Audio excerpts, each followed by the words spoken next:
with this Biden character. Okay, the shenanigans with his son over there in Ukraine, this Bumisma,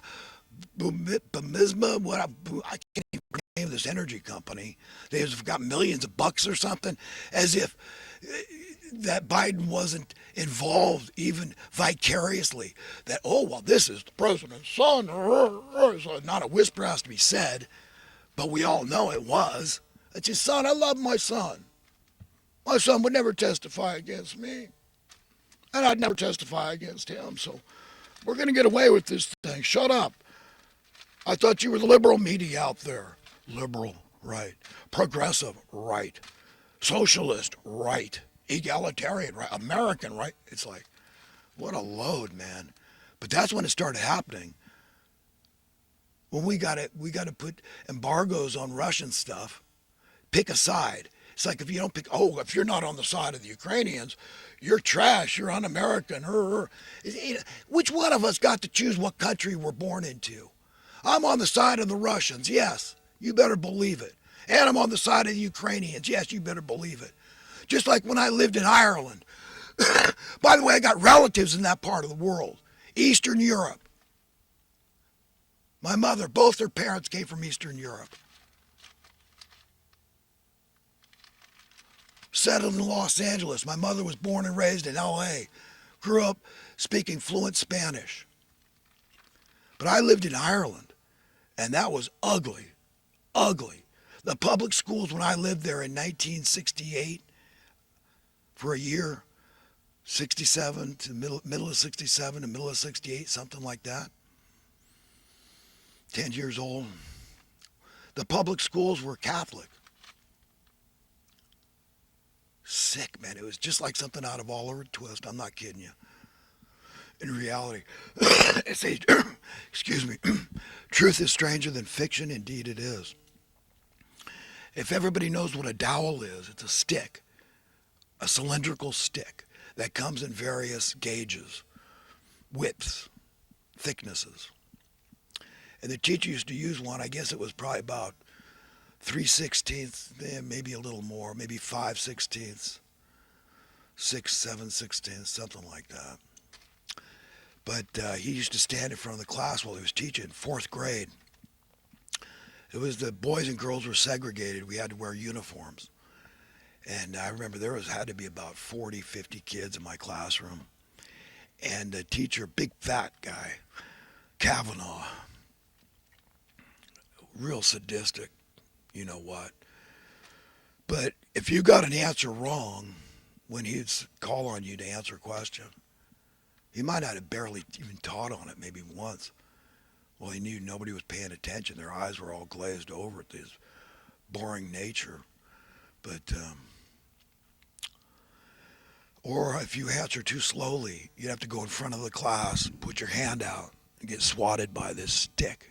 This fat MFer would just wind up and just whack you.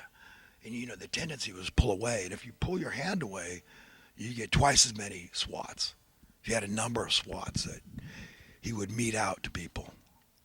This was going on perfectly legal, corporal punishment, they call it. And I was just a stupid little 10-year-old kid, and I didn't want my parents to be embarrassed about me and being a bad kid in class. So when I got swatted and I had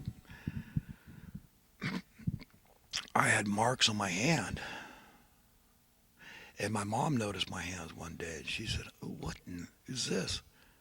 And she woke my dad up out of a nap. Big 6'2" strapping Irish Indian guy. Used to love to get in men's faces when he disagreed with them. Never saw a guy stand up to him. Never saw him lose an arm wrestle. Tough guy, boat builder.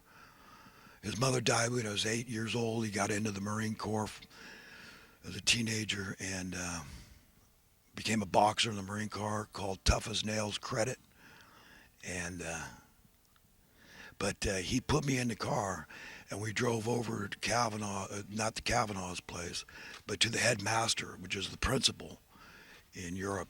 They call the headmaster, right up to his residence, his house. And I could hear my dad yelling. He had to walk up a bunch of steps to the guy's house, and I was down below on the street in the car waiting. Oh, I could hear I was so scared. I thought my dad was just going to kill him with his bare hands. But I got yanked out of there and I got put in a little Protestant school that had no money. It was a converted church building. This one old, very sweet old lady, she had, she's teaching 6 different grades in that one little converted church building. I have a picture of it somewhere. Maybe I'll show you sometime. Share my dad took a picture of me standing outside my little uniform. I still had to wear a uniform and raincoat, raining almost all the time in Ireland. But no, I'm on everybody's side. I don't have to pick sides, and neither do you. It's your prerogative, friend, to be every man's friend. End of story. Thus saith the Lord. He'll instruct you. He'll counsel you. He'll comfort you. The Spirit of truth is there for you to tap into anytime you want. Just pray. Say, God, give me your Spirit of truth. Give me the right opinion. Give me the right belief system. Give me the right values. And you'll get it in spades. I promise you. I make very few promises. But God always follows through. When you just want to be his friend and you come to him with a contrite heart and with respect and reverence for him and his position and place and power, he has the power to throw not only your body but your soul into hell. I mean, that's what people are forgetting out there. I mean, they're just going along with this world system that they've been trained. Well, but God, they're going to argue someday, but I was taught this was the right way. This was pragmatic. Showed common sense. I was being practical by going the way of the world and conforming, complying, and success being defined as just making a lot of money and end of story. And please, God, have mercy. I mean, what we've shown to others, and we live by the golden rule. Why should we expect God to show any different to us on the day of judgment? Do we have substance? Are we right with God? Have we ever tried to see through his eyes and see how simple it was, and how much it made sense, and how logical it was, and how it wasn't a mystery? It wasn't hidden. It wasn't a secret. God needed us to know his nature and character so that we could imitate him properly, emulate him properly, and go forth and be his friend, properly representing him and his servant and fulfilling the highest possible calling. You want to work for things that are eternal, man. That's eternal. And serving is the greatest calling we can ever have. King Solomon writes about this. The most gratifying thing any of us can ever have is giving ourselves, pouring ourselves out to others. That's it, man. That's why working is great. I don't care if you are getting ahead or not. I mean, I tell the homeless all the time, I say, just get a job. I mean, how boring would it be to live out on the streets, just even if you are drinking every day? I mean, how boring. Could you imagine spending your time out there, nothing to do except that? I mean, even carrying a journal around would, it's one more possession. Hey, I'm pushing a shopping cart here, or I got my possessions in a bag, or they're stashed in the bushes somewhere. Anything at all. No, any possessions at all you could have. Can you imagine? No place to lay your head. If we don't care about those people the way we would want ourselves to be cared about, what do we expect on the day of judgment, the day of reckoning? You understand? We got to think, man, long and hard. Be very sober-minded when it comes to your own personal salvation, because only you can decide right. Decide which side you're on. Are you God's friend or are you not? You're either a friend of the world or a friend of God. You cannot serve two masters. You'll love the one and hate the other, hate the one and love the other. We cannot serve God and money. Money must go.